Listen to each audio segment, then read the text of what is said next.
मेरा नाम है हरिया, मैं काम करता हूँ बहुत बढ़िया, खाता हूँ खाना और रोज गाता हूँ गाना। अरे यार, आज तो बहुत देर हो गई। इस खतरनाक जंगल को देखकर तो मेरे हाथ पैर ठंडे हो गए हैं। अगर मैं वक्त पर गांव नहीं पहुंचा तो मालिक बहुत नाराज हो जाएंगे। तभी हरिया को एक आवाज सुनाई देती है। सुनिए हरु जी। अरे, ये आवाज किसने दी? तभी हरिया को सामने कुछ दूर एक औरत खड़ी दिखाई देती है। अरे भाई, ये औरत अकेली इतनी रात को इस जंगल में क्या कर रही है? चलकर पूछना पड़ेगा। फिर हरिया अपनी बैलगाड़ी उस औरत के सामने लाकर रोक देता है और उससे पूछता है। अरे सुनिए, आप इतनी रात को इस खतरनाक जंगल में अकेली क्या कर रही हैं? तभी वो औरत मीठी आवाज में कहती है, अरे हरु जी, आप आ गए।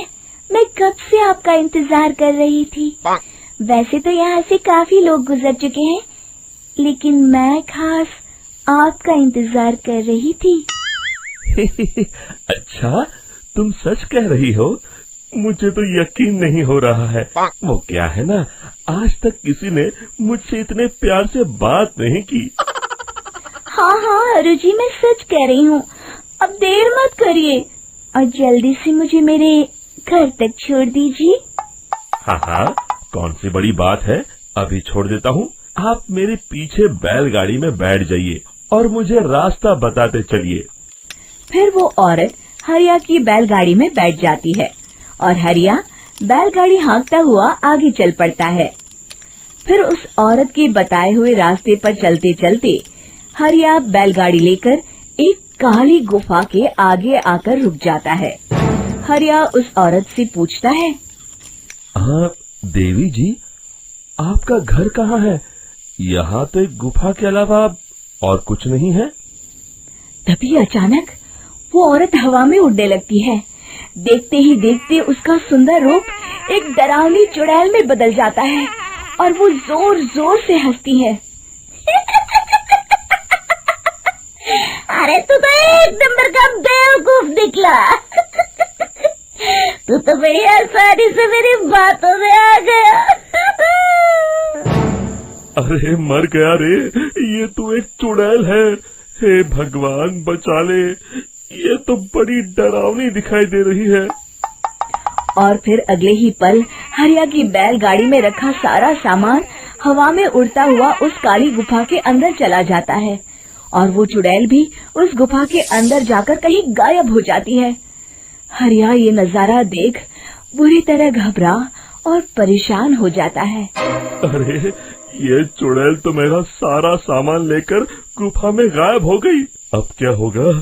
अगर मैं गांव खाली हाथ गया तो मालिक मेरी अच्छी खबर लेंगे। मेरी इस बात का कोई यकीन भी नहीं करेगा। फिर आखिर वही हुआ। हरिया के मालिक चंपक सेठ को हरिया की किसी भी बात पर रत्ती भर भी यकीन नहीं हुआ। चंपक सेठ को लगा हरिया झूठ बोल रहा है और उसने ही लालच में आकर सारा सामान हड़प कर लिया है।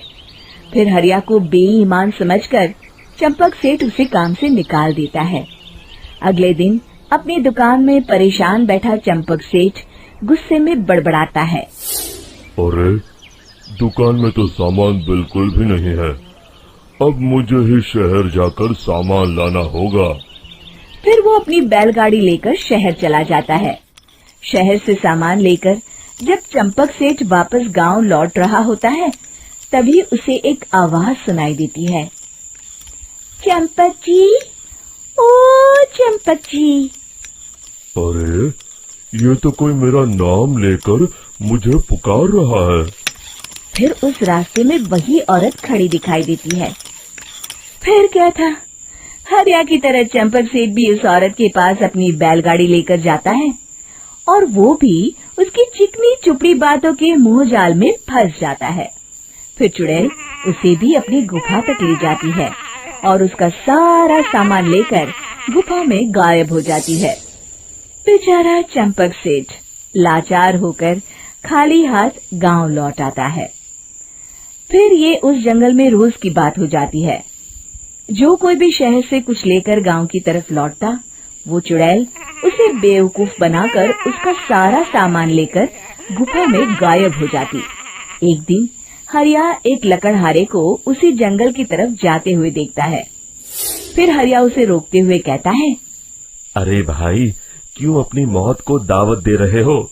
मेरी बात मानो, आगे जंगल में मत जाओ, वहाँ एक बड़ी भयानक चुड़ैल रहती है। लकड़हारा हरिया की बातों को नजरअंदाज करते हुए कहता है, अरे भाई, मुझे पहले ही बहुत देर हो चुकी है, मुझे जाने दो भाई। शाम तक लकड़ियाँ काट कर शहर के बाजार में बेचना है। तुम अपनी ये कहानी किसी फुर्सत में बैठे इंसान को सुनाओ, मैं तो चला। इतना कहकर लकड़हारा वहाँ से आगे जंगल की तरफ चला जाता है। फिर अगले दिन गांव के मुखिया के घर के बाहर बहुत सारे लोग जमा हो जाते हैं। तभी हाथ में कुल्हाड़ी लिए खड़ा लकड़हारा कहता है, अरे मुखिया जी, अब आप ही हमें बचाइए उस जंगल वाली चुड़ैल से। हमारा सारा काम तो शहर से ही होता है। अरे मुखिया जी, उस चुड़ैल की वजह से तो मैं पूरी तरह बर्बाद हो गया हूँ। हम सबको मिलकर उस चुड़ैल का कोई इलाज करना पड़ेगा। तभी भीड़ में खड़ा वीरा कहता है, आप लोग चिंता मत करिए, कल से वो चुड़ैल किसी को नहीं लूट पाएगी। मेरे पास एक बहुत अच्छी तरकीब है। तभी चंपक सेठ उसका मजाक उड़ाते हुए कहता है, अरे तेरा नाम वीरा है तो क्या हुआ? तूने अभी उस चुड़ैल को देखा नहीं है? जाकर अपना काम कर, बड़ा आया। तब मुखिया जी कहते हैं, नहीं चंपक सेठ, मुझे लगता है हमें इस लड़के को एक मौका देना चाहिए। फिर सभी गांव वाले मुखिया जी की बातों से सहमत हो जाते हैं और वीरा शाम को एक बैलगाड़ी में कुछ सामान लादकर उस जंगल की ओर चल देता है। वीरा, ओ वीरा, कहाँ जा रहा है? तभी वीरा मुड़ के देखता है, वही चुड़ैल एक औरत के रूप में खड़ी है। अरे बहन जी, मैं आपको ही ढूंढ रहा था। देखिए, मैं आपके लिए क्या लाया हूँ। हैं? अरे वाह, तो खुद मेरे लिए इतना सामान लाया है। तू ही अकेला गांव में समझदार है। जरा देखो, मैं भी खोल के, बड़े भूख लगी है। जैसे ही चुड़ैल उस सामान पर से कपड़ा हटाती है, एक भगवान शिव की तेज रोशनी उसके अंदर मूर्ति से निकलती है और चुड़ैल अपने असली रूप में आकर जलने लगती है। अरे मैं जल रही हूँ, बचाओ! बचाओ! ओम नमः शिवाय, मर गई मैं! देखते ही देखते वो चुड़ैल राख के साथ उड़ जाती है और सभी गांव वाले भी वहां जाते हैं। शिक्षा, बुराई पे सदा अच्छाई की ही जीत होती है। उम्मीद है कि आपको हमारी ये कहानी पसंद आई होगी। कृपया हमारे चैनल को सब्सक्राइब करें और सभी अपडेट्स के लिए बेल आइकन जरूर क्लिक करें। और हाँ, वीडियो लाइक और शेयर करना मत भूलिएगा। Bye bye.